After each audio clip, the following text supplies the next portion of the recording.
everyone, and welcome. Today, we're not just going to talk about the IELTS speaking test. Nope. We're going to go through a full-on Band 9 workout together. So get ready to practice the exact techniques that the top scorers are using. All right, let's jump right in and break down what you need to do. So let's start with the big question, right? What is the secret to getting a Band 9 score?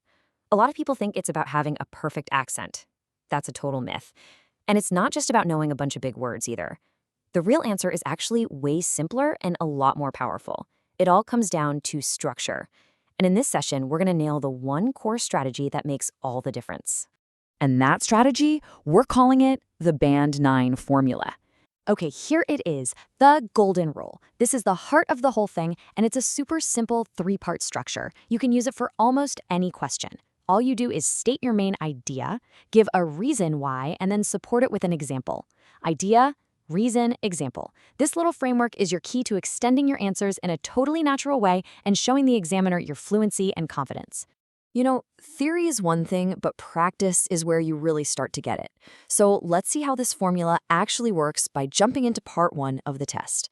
So we're going to start with part 1. Now, these are those shorter, more personal questions that are kind of like a warm-up. But even here, using our formula is absolutely crucial for making a fantastic first impression. Okay, here's our first sample question. Do you like traveling? It's so simple. But before I show you the answers, just take a quick second. How would you answer this right now? Just think about it. Now just look at the difference here. The basic answer, yes, I like traveling.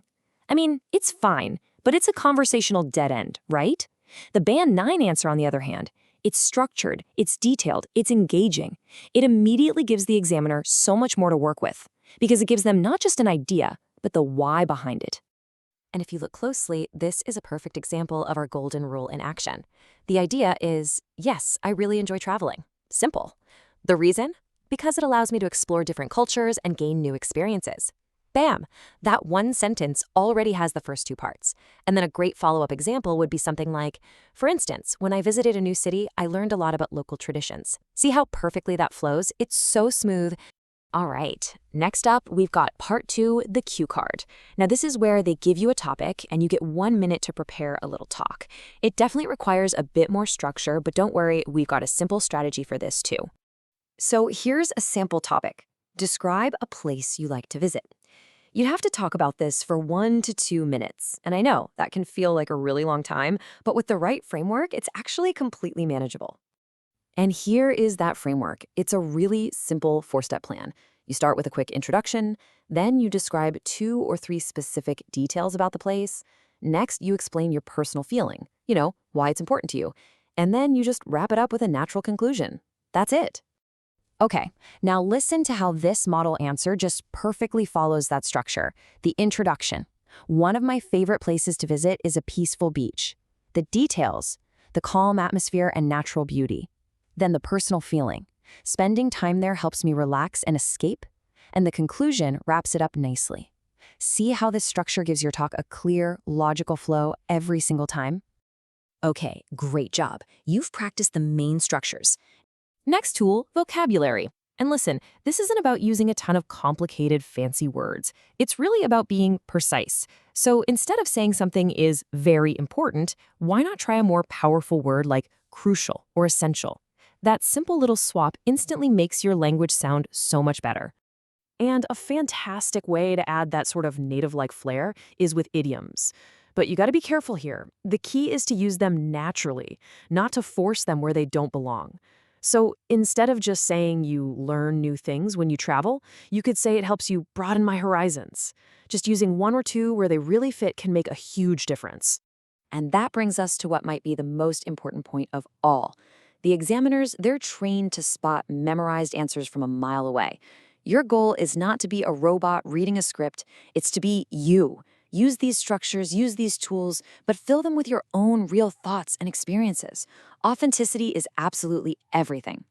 So, we've got the formula, we've got the polishing techniques, but here's the thing.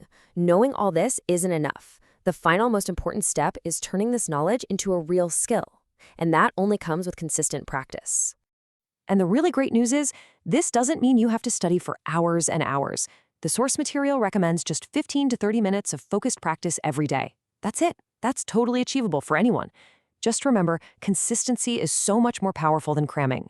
So, what should this daily practice actually look like? Well, here are 3 simple but really powerful techniques. First, just talk about your day, in English, out loud. Second, record your voice. I know, nobody loves the sound of their own voice, but it is the absolute best way to hear what you really sound like and find places to improve. And third, and this one is so important, practice thinking directly in English. Stop translating from your native language in your head. It just slows you down and makes your speech sound a bit unnatural. So there you have it, the formula: idea, reason, example. It's simple, it's powerful, and believe me, it works. The only question left is, what new idea will you explain today? Go on, pick any topic, big or small, and just give it a try right now. That's your first step to turning all this knowledge into that top score you're looking for.